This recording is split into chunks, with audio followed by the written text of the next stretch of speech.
ரோலிங்னு சொல்லிடுறாங்க. அமுக்கியாச்சு.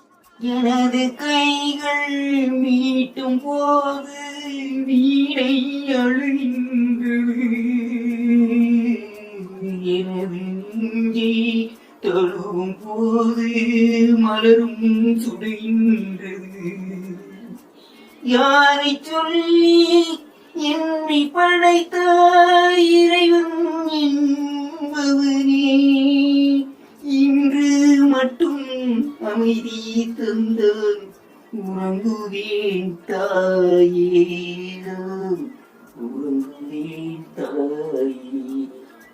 எங்கே நிம்மதி, எங்கே நிம்மதி, அங்கே எனக்கு ஓரிடம் வேண்டும், அங்கே எனக்கு ஓரிடம் வேண்டும், அங்கே